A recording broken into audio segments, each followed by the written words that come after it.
So there's a lot of confusion out there as to what's the best strategy for Google Ads e-commerce, right? So for any of you e-commerce businesses that are struggling with Google Ads, this video is for you. I'm going to take you through a client account and some very, very simple setup options for you, and to show you just what's possible if you do it right. And that while the ads are important, the most important part are the actual products you're selling, your unit economics, your business, your customer service, all the other things around it. The ads are driving traffic to your store. I'll teach you exactly how I go about running Google Ads for e-commerce in 2026. Okay, let's get into it. I'll show you this account here. So in $6,000 in spend, we've done 157,815 in sales at nearly a 26x return on ad spend. Whenever you see a very high return on ad spend, assume there's some brand in it, right? Surprisingly, this account doesn't have that much brand, but whenever you see a high return on ad spend, assume it's either a lot of brand or a high ticket product. That's normally what it is. And this product is very, very high ticket. From memory, the average order value is just under $3,000. So very, very high ticket. This strategy will still work for you. It's a very, very simple strategy, and most people massively overcomplicate this. For most of you, just set up either a standard shopping campaign or a performance max campaign with all your products to begin. If you are already running ads in other areas and you have some bestsellers, chances are your bestsellers will be what gets caught by Google. If it's not, and you find other products are selling well, which can happen, then maybe down the track, you will do still one campaign with a product or asset group, depending if you go PMax or standard shopping. That choice doesn't matter as much as you think it does. So if you are confused, don't even think about it, just choose one and go, because most PMax campaigns are glorified smart shopping campaigns, which are very, very similar to your standard shopping. I personally prefer starting off with standard shopping, and has been what I've done here. And in reality, it really won't matter to you. Now, what is the strategy I've selected here? I've got a standard shopping campaign with all the products. There's several thousand products in this catalog. Doesn't matter. Normally, the more products you give Google, the more data points you allow it to test. So what I mean by that is how Google Ads works. It's going to go and show a bunch of products to a bunch of different search terms. So in your search terms report, you'll see it'll test one search, it'll test a lot of different searches, and it'll match it with your products. It'll do it at different times of the day. I'm not going to show you the search terms of products here because it's a client's account, so I'm not going to share that. But in reality, it doesn't matter what it is. It doesn't matter how big your product catalog is. It doesn't matter how many products you're selling, where you're selling to, this strategy still works. One thing to note is when you're monitoring performance, if you have high ticket products like this, you'll find there's a big conversion lag.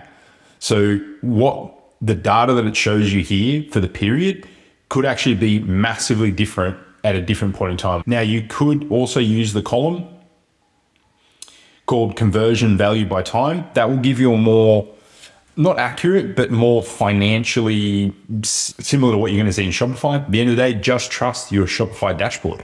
Don't overcomplicate it. So you've got your standard shopping campaign with all products. At this point, most of you are covered. Now, how do you run this? I like starting off with max clicks, bidding very low. You'll see this campaign here is still on max clicks, right?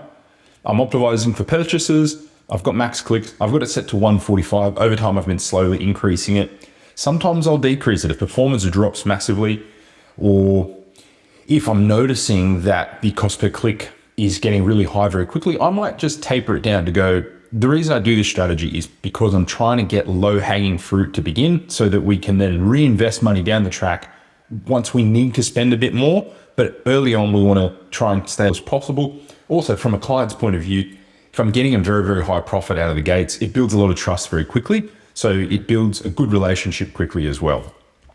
So max clicks works, max conversion value works, target ROAS works. All of these strategies can work.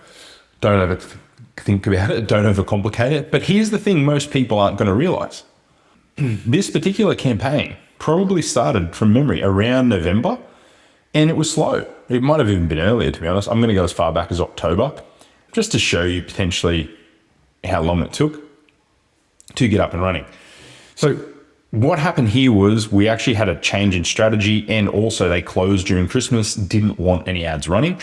But you'll see, have a look at how slow and steady the process of growing a Google ad account is. Look at this. It took me, what's that? Nearly 3 weeks to get a sale on these ads. And then you may have even kept it in the 2-month mark. You probably only had a couple of sales, but look at this. The sales are quite big here, 3,970, et cetera, et cetera. They're big sales. So for this, a little bit different. This is why you need to be checking in your Shopify dashboard. Are you actually getting sales? Where do you do that? You do that in the marketing report, or what's now called growth. And in that report, it will show you where sales are coming from. Now, the important bit in here is that you actually add UTMs. This isn't even all of Australia, this campaign. This is actually just a handful of cities that they actually sell to. Under campaign URL options, you want to make sure that you actually add, in here I've put it as a custom parameter. Realistically, you want to put it as the final URL suffix here. The only reason I have this is because I've set it at the account level. You could also have it, the final URL suffix in here. Perfectly normal way to do it as well. It's just more of you're hard coding each one. This is going to make sure that Shopify or similar can best read where your campaign is coming from. Now, what are you going to do here? You're going to let it run for several weeks. Whether you choose PMax or standard shopping, let it run. Let it run for at least 2 weeks before even looking at it, because there's not a hell of a lot you can do apart from, are the ads running? Is all the products approved in Merchant Center? Obviously don't start running before that. So you want all your products to actually be approved, right? If the products aren't approved, then yeah, you're not going to sell them. Ideally be advertising, at the very least, retargeting on other platforms. So a lot of people go, do I go Google ads or Meta ads? I'd say always both. There's no reason to just do one. It's quite easy to set both up these days, and they both feed off each other. What you'll find is Google gets fed a lot by Meta ads and TikTok ads in other areas, because people will see the ad, then Google search it, or go into ChatGPT or go into Gemini and other areas. But there's still a lot of people, like a huge amount of people are still shopping on Google. A lot of people are saying, oh, Google ads is dead because of AI. The Google AI overviews, all these things are actually getting much, much better as well. And there's ChatGPT ads as well. They're not that great yet. So Google ads is still a phenomenal, as you can see from the numbers, spot where you can get ad platform, where you can get significant sales. Like for this brand, we've spent 20,000, done 528,000. These guys are an outlier. They're a very good client of mine. They've got multiple businesses. They know what they're doing. But I'm just showing you that the reason I showed you something like this is most of the time it's your product that is rubbish. That's the problem. Your website is rubbish. You've got no reviews. You're not advertising in other areas. These guys are advertising in other areas as well. And it's not this product too. You can't just go and copy it. They've got a manufacturing facility. They've custom built it. It's a lot of work gone into it, and that's why they're doing well. A lot of the time, the ads just amplify whatever is happening. If it's a crappy business, and most of you that are trying drop shipping or trying a product, you run the ads for a few weeks, you pause it. This standard shopping campaign, what I've done is I've just steadily increased spend. You can see I slowly increase it, right? You can see I had spent quite low for quite a while. It was at $50, then we went to 120 and up to 200 within a month. We stayed there for quite a while. They closed. Then we started to grow again. Not huge amounts of money. This is a weekly basis. So you can see it's been probably in the last few months, we've really ratcheted things up. And what I'm doing is I'm watching their dashboard as well, their sales dashboard, not just in here, because yes, cool, I can monitor sales increasing or decreasing here. And really, the more you zoom out, the better, because it gives you a much, much better gauge as to how you're actually doing. And you can watch return on ad spend as well. So obviously you can see there's a point where when sales dip and so does return on ad spend, that's a bit of a sweet spot for the business. So it's kind of in between here. So around $60,000 in sales gets us the 26-ish return on ad spend. It can go up still though, right? So it's not a perfect metric. That's why all these people are kind of like trying to find these perfect things, but it's really a slow and steady scale upwards. And most people don't have the patience to do it. So if you're selling the same thing with the same image at the same price or more than other people, the same title, the same crappy description, you've put no work in, and that's why it's not doing well. It's very, very simple. So if you're selling something great, if you're selling something unique, if you put your own sort of spin to it, if you put your own imagery in there that's custom, it's so easy to get that stuff done and improved now. So there's absolutely no reason why you can't. And like realistically, if you're not willing to put a bit more effort in, there's just no point, because the actual ad stuff, yes, I'm very experienced with ads and can make a lot of businesses that may not have been able to work with ads work, because I know a few strategies and things like that. Realistically, most of you just need the one campaign. Once this campaign gets you some impressions, some clicks, some sales, you can go in and start making some improvements. Realistically, negative keywords these days, not really that needed unless you're spending a ton on something that's really not working. I'd suggest leaving it. Google's pretty good already now at kind of going, yeah, that didn't work, we'll do less of it. And remember, the people that are coming on the broader terms, they might be getting sales through Meta or other avenues. So it's a tricky one. I don't use a lot of negative keywords these days. I will occasionally, if I'm seeing something that massively overspend or massively be incorrect to what we're selling. But otherwise, what I'm mainly doing is I'm making bid tweaks, I'm making increases in budget, and I'm not making segmentation unless it's needed. Now, I do segmentation in the cold search campaign. What I do is, in my standard shopping campaign, I go to the search terms report, and all our best performing search terms, I go and I put them into a cold search campaign. That's sort of the next step. I also have a branded search campaign. I've excluded brand in here purely because I don't want to come up for it at all at the moment. It's just been instructions from the client. They're not getting a lot of brand searches, so it's not a big problem yet. If you are, you would want to have at least one standard shopping or PMAX with brand and one without it at the very least.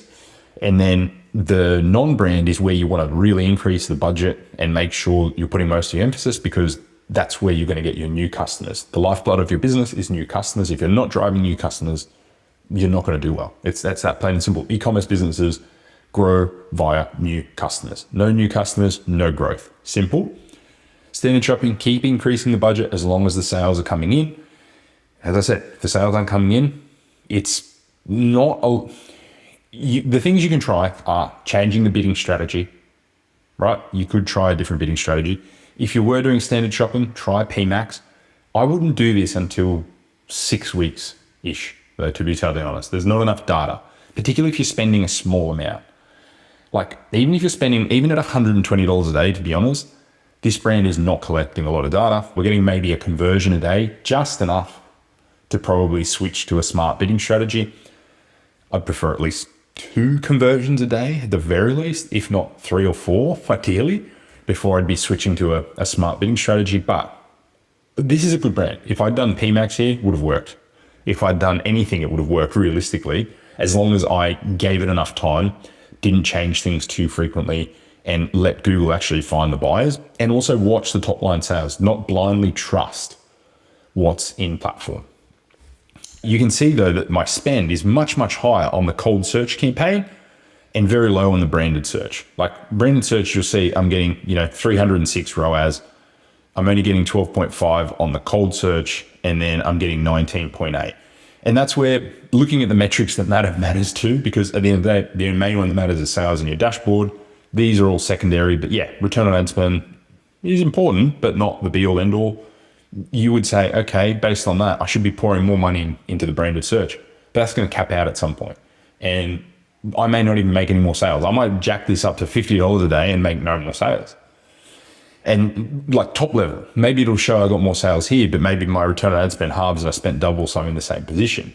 Now, these metrics here are far more new customer, focused. And look, most people will go, 0.41% conversion rate. Oh, that's not good. But, oh, wow, I spent 14,000 and did 278. It's still fine. So conversion rate, pointless metric. All these other metrics, not that pointless. How much did I spend? How much did I make? What does my dashboard in Shopify actually tell me? Pretty simple stuff.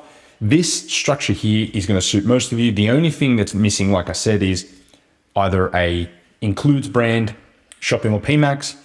You may down the track once you grow more, but realistically, as I showed you, you don't need to. Just keep increasing the budget here. If you really, really find that you're getting a lot of zombie products that aren't getting clicks or sales, make another campaign. But the reason I'm not showing you and recommending it now is because you don't need to. There's no point. Like, what's the point? It's probably not a good seller. And what is it adding? At the end of the day, I just go, I know this is getting a good return on ad spend. I'm just going to keep pouring money into there. And so long as I get an uplift in sales that's more than what I spend, I don't particularly care, because I know that this product has a high average order value. I know that people will buy multiple times. And at the end of the day, the unit economics stack up. Now, on a different brand, I might do a different strategy where I lower my bids because I'm less aggressive. I purposely advertise higher profit products. But for most of you, this strategy is going to work just fine.